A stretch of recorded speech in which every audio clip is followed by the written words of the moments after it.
Hello, everyone. Welcome to our panelists and our stage here. We're going to talk about generative AI, operational performance, but also we're going to look at a new lever for us to be more performant in this new era, which is the Gen AI. So let me welcome first Fabian Politi from Audax, Pravina Lavdva from Swiss Re, Joanne Rivalon from UBS, and Vincent Orez from Figen AI. So today we're going to look at how we can go from experimentation to impact and how we can actually measure this impact. We're going to deep dive into real cases, see how we can go further in the future and how humans can still stay in the loop. So let me first ask a question and see how, for example, Fabian, you would see how governments and human in the loop stay in our control. So the first thing is, how in Audax do you manage automatically daily the humans that stay in the loop to ensure control and quality? At Audax, we manage a couple of billions of documents, and we see that the most important things when you deploy AI at scale is to do data governance. Data governance is not bureaucracy. It's the only way to ensure that your AI is working truly on trustworthy documents, files, and information. Otherwise, if you don't do that, you put hallucinations into your business workflow. Most of errors with AI does not come from the model. It comes from poor data governance. So if you do version control, if you use the correct document, if you feed AI with the accurate documentation at first before doing your use case, you've got a huge upside on value at the output of AI. Pravina, what foundations are essential for Gen AI to be used responsibly, especially at scale, in a regulated environment like in Swiss Re? Great, thank you. And hi, everyone. It's great to be here with you. I would really highlight three things. The first thing I would say is ensuring, I would absolutely echo data governance is a key. But you have to have solid foundations to even start building. And by solid foundations, it's what data do you have? Where is it stored? What is the quality that it's in? And having a continual program to improve that. The other thing I would highlight is the topic of governance. And when you normally say governance, people roll their eyes. But I strongly believe that governance actually in this topic will help us go faster and further. And within Swiss Re, one of the things we're already doing is looking at how we embed AI within our governance processes, because the governance processes of yesterday are going to have to change so that we can develop, embed, and utilize AI and generative AI effectively for outcomes. And now that we looked at a strong governance, but also how human judgment can also stay and appear as a complementary factor, not contradictory, let's go further deeper in the return on investment and the business value, because that's how we see operational performance. So Joanne, can you tell us a little bit more about how do you find return on investment when applying generative AI to wealth management or client operations, for example? Thanks, and hi everyone, thanks for being here. So a few things on my side, and to complete what has just been said, so it's obviously about governance, AI strategy, group policy, ethics, code of conduct, and everything. But on my side, it's always about finding the right balance between what we want to do in the business and the risk management. So it's really finding the right balance, and the group is here to help on that. From the ROI perspective, at the moment, it's quite difficult to really quantify the ROI, to be fairly transparent. We have at UBS 340 live AI cases at the moment. And it's always about being more efficient. So I would then look at the back office, the middle office, and all these topics, but also providing more client-centric approach, being faster, more personalized, and really relying on all the information we have at UBS at the right time. Right. And Vincent, from the different use cases that you heard right now, could you share one use case where Gen AI clearly improved performance or reduced cost at your level? Sure. Hello. So at Gen AI, we are developing AI assistants for wealth managers. And what we have launched was assistants like Microsoft Copilots, but faster and tailored for wealth managers. And we launched in January our first assistant to help wealth managers to get the right answer on fiscal questions in France. And that's not an easy question. And they ask a lot of questions, and they want it right.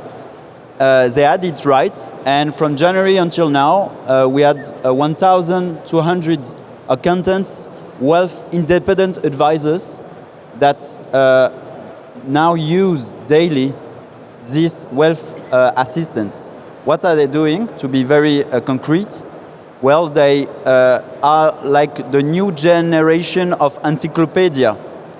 We maybe all know, the encyclopedia than before Wikipedia. Then we have Wikipedia for professionals.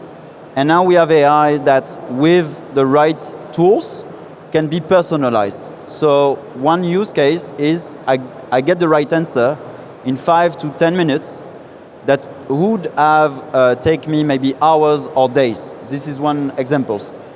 Okay, great.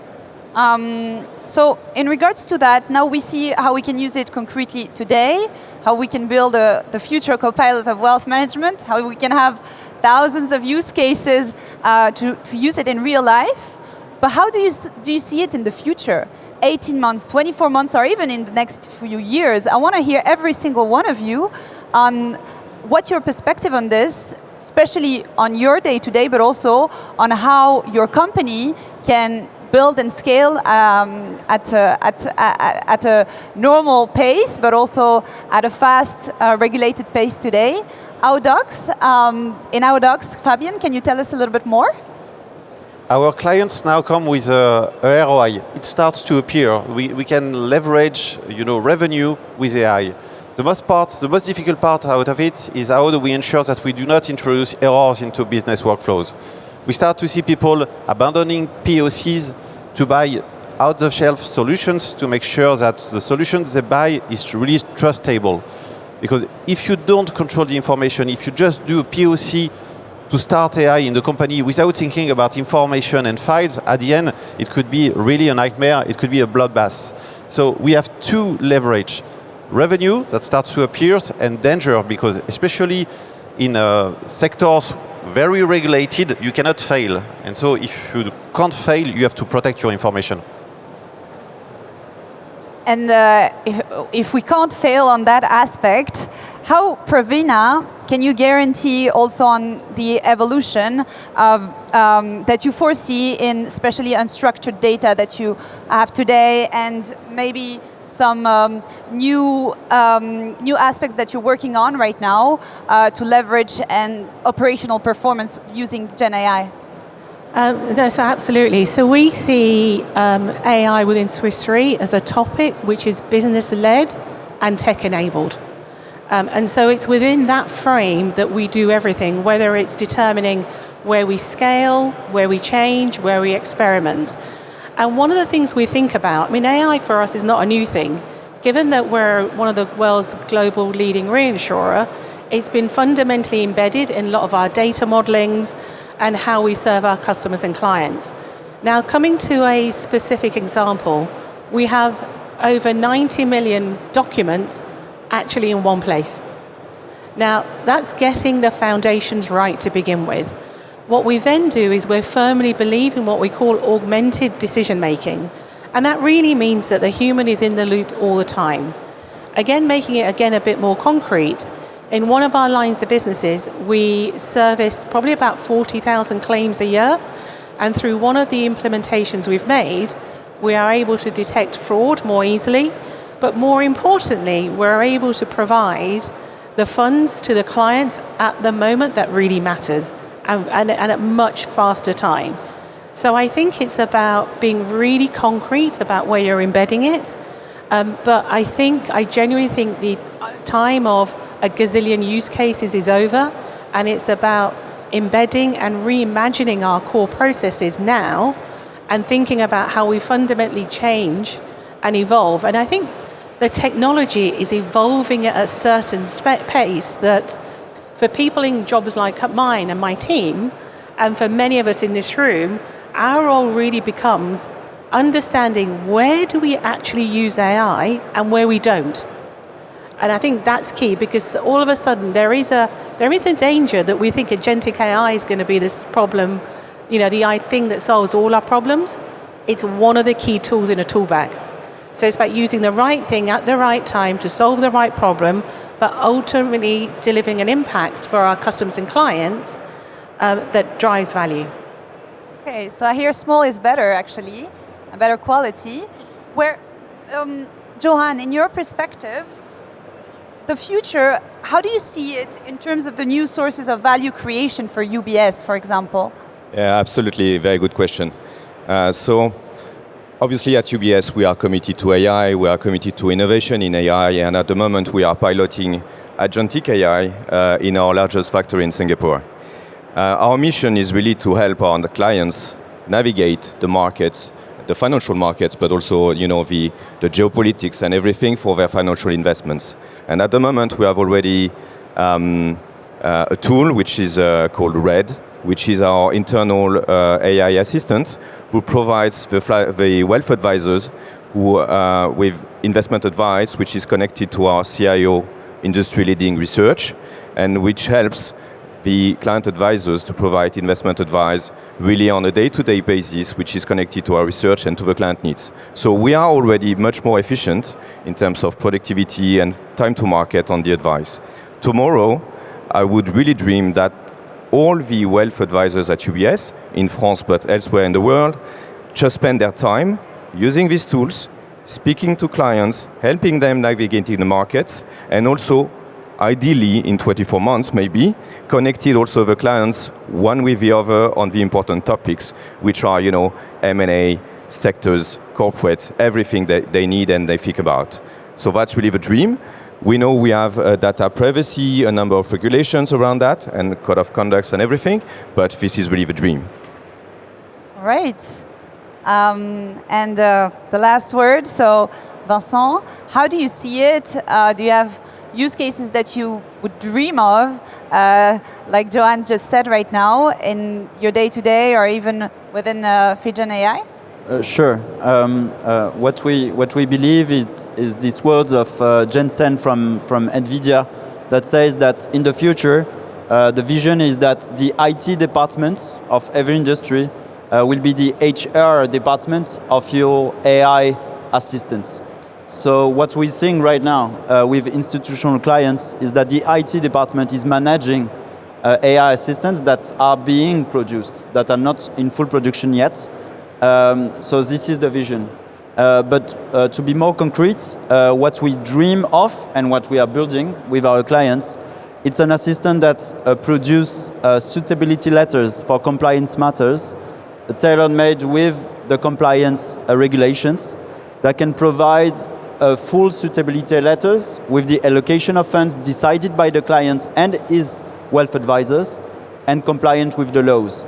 You have a huge burden of administrative works in many countries, which are good to protect the clients, but which can be also processed and fastened with AI. So I think the big new topic will be compliance, and compliance is applicable to AI, but AI can also help compliance matters. We are not yet there, but for the very short term, you bring all the data of Morningstar funds. We have these huge data sets available for our industry, which can be processed, which can be analyzed with AI. So if you give AI the right tools, it can become a very much more efficient tool for compliance, for allocation of funds, and we can have so many use cases. Yeah. And now to go back to one of our first topics and try to find out how human in the loop can still stay in the future. So how do you see it in your job, but also in the company? How humans are going to evolve with this technology, how the new use cases that are going to emerge and especially make it very concrete. How can we still leverage the skills that we have today? How can we improve those skills, and how do you see the different people collaborating in a workplace in the near future and even in the next years using AI? Maybe Fabien, can you tell us a little bit more about this? I think we will get less stressed because you will put your business rules into agents when you have time, you have calm, and you will execute these business agents right after 1,000 times. And it will save you to take the small decision 1,000 times, and back to back, and fail once per week, let's say. With AI, you won't fail again once the configuration is truly done with the correct information under this. So it will speed up. Regulation will be easier, I think, auditability too, and we will get less stressed. Right, less stress. And Pravina, what do you think? I like the less stressed. So I think this could be an interesting dynamic that's emerging, because what we're seeing is a lot of ground-up movement. And those who've worked in IT for a long time will have the nightmares of end-user applications. What we're seeing, and I think we'll see more of it, it's amazing, is in our organization already we have 1,700 custom-built GPTs that teams on the ground through their own inspiration and innovation have built. So they are making their daily lives easier. Then we have a top-down movement of how we're reimagining our core processes, and it's how those two come together. But I think the one thing we can't lose is the point I made earlier, which is it's about augmented decision-making. So the accountability and the digital trust we've created has to remain with us as the humans. And therefore, in our development process, in our testing process, in our security process, the humans who have those jobs today are at the heart. And actually what this is doing, going back to the stress point, is unlocking that value. So the humans are doing extra value-add tasks versus spending gazillions of times gathering documents. So I think it's moving up that value creation stage, and it's now allowing us the freedom to do that. All right. And Joanne, can you follow up? Maybe tell us a little bit more about... Sure. And wealth management is a people business. And it's always going to be a people business. So at the end of the day, it's a regulated business and a people business. So you will always have people in between the clients and the machines and AI and agentic and whatever you call it. So, and to illustrate that, I would like to give you a few numbers. At UBS, we have 1,000 of AI ambassadors internally, AI champions, AI ambassadors. All the board members and executive members of the board have an AI mentor. So they speak to them on a regular basis and exchange on AI and how we could leverage that for their area of expertise.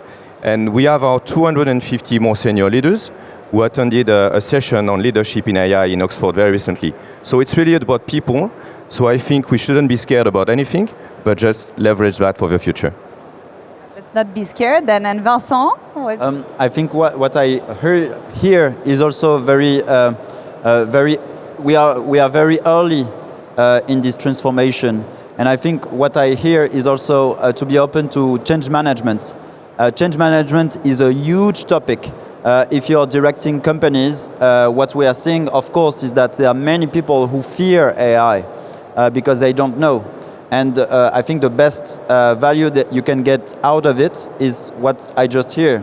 It's be open, let's try, of course in a compliant way. So you have to make it secure with a top-down approach.